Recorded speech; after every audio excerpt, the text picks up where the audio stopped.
Não sei ao certo como começar, mas o que vou contar realmente aconteceu. Ou pelo menos é o que minha mente insiste em repetir. Tudo começou há algumas semanas, quando me mudei para uma casa pequena, mas aconchegante, em um bairro tranquilo. Precisava de sossego após os últimos meses conturbados e aquela casa parecia perfeita. Mas talvez eu devesse ter prestado atenção à sensação incômoda que senti ao entrar pela primeira vez. Era uma casa antiga, com piso de madeira que rangia a cada passo e paredes que guardavam camadas de tinta descascada. O primeiro sinal de que algo não estava certo foi o som. Sempre às 2h13 da madrugada, um leve tamborilar vindo das paredes do quarto. Era como se algo estivesse arranhando, tentando sair. No começo achei que fossem ratos ou algum problema na tubulação, mas o som era ritmado, quase humano. 3 toques, uma pausa, mais 3 toques. Quando bati na parede certa noite, como um reflexo idiota de responder, o som parou. Por um momento senti um alívio infantil, como se tivesse vencido. Mas na noite seguinte voltou, mais alto. Decidi investigar. Movi os móveis, inspecionei cada canto do quarto e percebi algo estranho. Atrás de um armário embutido, havia uma pequena rachadura na parede. Não deveria ser possível enxergar o que havia além, mas eu podia jurar que vi algo se mover na penumbra. Um reflexo? Um inseto? Não sei. A rachadura parecia pulsar como se fosse viva. Resolvi ignorar aquilo por pura covardia. O segundo evento foi ainda mais perturbador. Minha vizinha, Dona Célia, uma senhora idosa que morava sozinha há décadas, me parou no portão uma tarde. Ela parecia nervosa e, sem preâmbulos, disse: "Você viu ela, não viu?" Perguntei do que ela estava falando, mas ela apenas balbuciou algo sobre a casa ter fome e saiu apressada, como se tivesse medo de continuar ali. A partir daquela noite, os sonhos começaram. Sempre o mesmo. Eu estava no meu quarto, mas não conseguia me mexer. Havia uma presença no canto do quarto. Um vulto escuro que não tinha forma definida, mas eu sabia que estava olhando para mim. O sonho terminava sempre da mesma forma. Eu acordava suando, com a sensação de que não estava sozinha. Tudo culminou na noite passada. O som das paredes foi diferente, mais agressivo, mais desesperado. Levantei com uma coragem que não sabia de onde vinha e decidi quebrar a parede onde estava a rachadura. Peguei um martelo e comecei a golpear, sem pensar nas consequências. Cada golpe parecia ecoar por toda a casa, como um grito de dor. Quando finalmente abri um buraco na parede, o ar do quarto ficou pesado, quase irrespirável. Atrás da parede havia um espaço vazio, um tipo de compartimento que não deveria estar ali. E então eu vi. Não sei descrever exatamente o que era. Algo entre um corpo e uma sombra, mas com olhos. Olhos que não deveriam estar vivos, mas estavam. Eu corri. Saí de casa sem olhar para trás e me hospedei em um hotel. Agora, enquanto escrevo isso, recebi uma mensagem do proprietário da casa. Ele quer saber por que o armário do quarto principal está coberto de marcas de unha por dentro.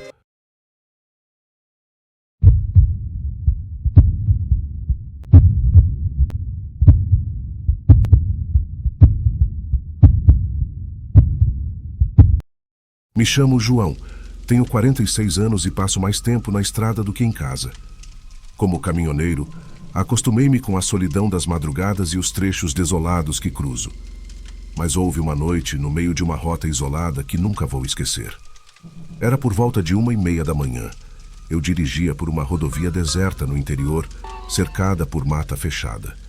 O motor do caminhão era o único som que me fazia companhia. A estrada estava envolta em um nevoeiro tão denso que os faróis mal iluminavam alguns metros à frente. Havia algo de opressor naquela escuridão, mas tentei afastar os pensamentos ruins. Já tinha atravessado muitas madrugadas assim. Então, aconteceu. Ao longe, vi algo na beira da estrada. A princípio parecia ser um homem parado, mas conforme me aproximei, percebi que ele estava encurvado, como se estivesse examinando algo no chão. Reduzi a velocidade, pensando que talvez precisasse de ajuda, mas ao chegar mais perto, senti um calafrio. Era uma figura magra, quase esquálida, vestindo algo que parecia um macacão velho e sujo. Ele levantou a cabeça devagar e olhou diretamente para mim. Seus olhos brilhavam de forma antinatural, refletindo a luz dos faróis como os de um animal. Algo naquele olhar me fez pisar no acelerador instintivamente. Enquanto passava por ele, o retrovisor mostrou uma cena que me gelou o sangue.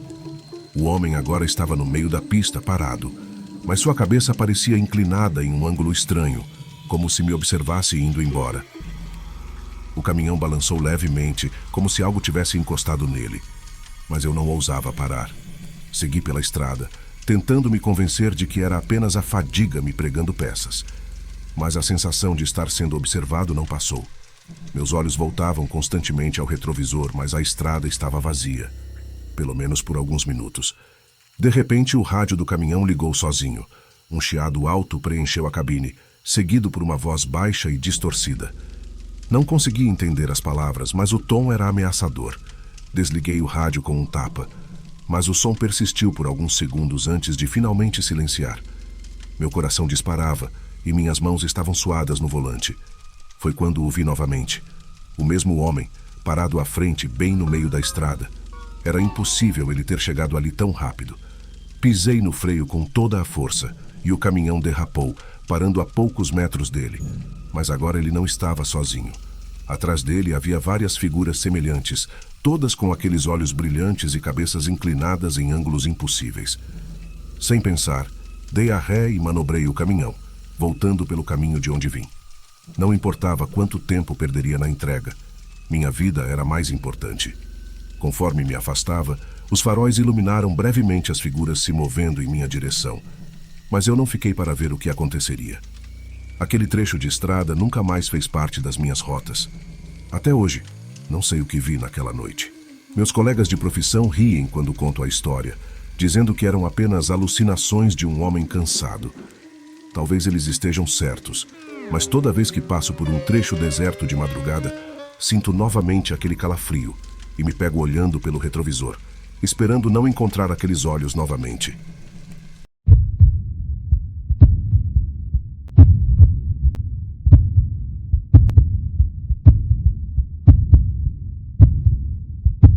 Meu nome é Gabriel. Tenho 28 anos e o que vou contar aconteceu no ano passado, quando fui acampar com alguns amigos. Até hoje eu tento racionalizar o que vivi naquela noite, mas sempre chego à mesma conclusão. Algo naquela floresta não era natural. Era um feriado prolongado e decidimos explorar uma região pouco conhecida de uma reserva florestal. Eu, a Bia, o Lucas e o Marcos queríamos fugir da rotina e viver um fim de semana sem tecnologia, apenas rodeados pela natureza. A trilha até o local do acampamento era longa, mas chegamos no fim da tarde. Montamos as barracas perto de um pequeno riacho, um lugar que parecia saído de um filme de aventura. Tudo estava perfeito, até a noite cair. O clima mudou drasticamente por volta das 22 horas. O ar ficou mais frio e uma neblina espessa começou a se formar entre as árvores. Decidimos entrar nas barracas e tentar dormir, mas o sono não veio fácil. De vez em quando eu ouvia um estalo. Galhos quebrando, mas achei que fossem animais pequenos. É normal numa floresta, pensei. Foi pouco depois da meia-noite que as coisas ficaram estranhas. Lucas sussurrou da barraca ao lado. Vocês ouviram isso? Saímos para ver do que ele estava falando. O barulho vinha do riacho. Algo, ou alguém, estava mexendo na água. A luz da lanterna de Bia iluminou apenas a correnteza, mas havia uma movimentação estranha, como se algo tivesse acabado de submergir. Tentamos convencer a nós mesmos que era um peixe, ou talvez uma capivara. Voltamos para as barracas, mas o clima estava diferente. O silêncio era opressor, como se a floresta inteira estivesse prendendo a respiração. Até os grilos, que antes faziam uma sinfonia incessante, estavam mudos. Então, ouviu-se o grito. Era um grito humano, mas vinha de longe, como se ecoasse por entre as árvores.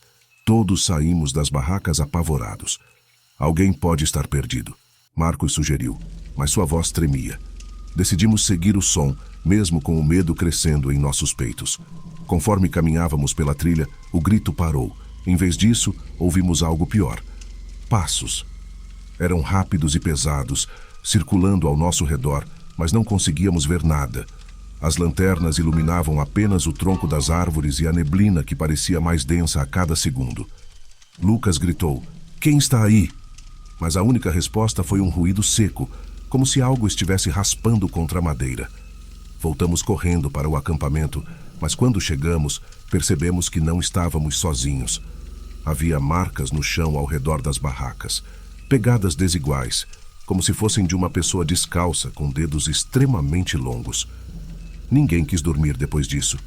Ficamos sentados em silêncio, com as lanternas ligadas, esperando o amanhecer. Mas antes que o sol surgisse, ouvi uma última coisa. Um sussurro. Era meu nome. Gabriel. Veio de dentro da minha barraca. Quando virei para olhar, estava vazia. No dia seguinte, desmontamos o acampamento em tempo recorde e voltamos para a cidade. Nunca mais falamos sobre aquela noite. Mas eu ainda tenho pesadelos, e às vezes acordo com a sensação de que ainda estou sendo observado.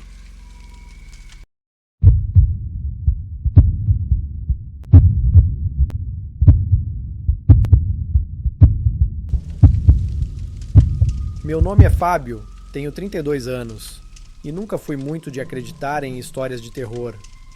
Mas depois do que aconteceu comigo e com meus amigos durante uma trilha na Serra das Almas, eu não consigo mais duvidar de que existem coisas que a gente não consegue explicar. Era um fim de semana prolongado e decidimos fazer algo diferente.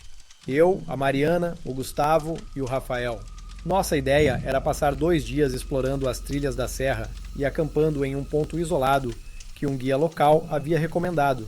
A caminhada foi longa, mas chegamos a um lugar lindo, cercado por árvores gigantes e um rio cristalino que parecia perfeito para relaxar. O primeiro dia foi incrível, mas a noite trouxe algo que nenhum de nós estava preparado para enfrentar. Por volta das 20 horas, já estávamos ao redor da fogueira, rindo e contando histórias. A lua cheia iluminava toda a clareira e tudo parecia tranquilo. Até que Rafael apontou para a mata e perguntou: "Vocês viram aquilo?" Olhamos na direção que ele indicava, mas não vimos nada. Ele jurou que tinha visto uma sombra passar entre as árvores, mas achamos que fosse apenas um animal. Decidimos ignorar e continuar ali, mas alguns minutos depois ouvimos um barulho. Era como se algo estivesse quebrando galhos, se aproximando devagar. Gustavo pegou uma lanterna e iluminou a mata, mas tudo o que vimos foram árvores e sombras que pareciam dançar com a luz. Mariana sugeriu que entrássemos nas barracas e todos concordaram. A fogueira ainda queimava, mas não nos sentíamos mais confortáveis ali fora. Dentro da barraca, o silêncio era quase pior do que o barulho. Eu estava com a Mariana e podíamos ouvir nossas próprias respirações tensas. Foi então que ouvimos aquilo, um sussurro, fraco, mas claro. "Vocês precisam ir embora?" Mariana me olhou com os olhos arregalados e eu não sabia o que dizer. Chamamos os meninos, mas eles estavam petrificados. Rafael disse que ouviu a mesma coisa vindo de fora da barraca deles.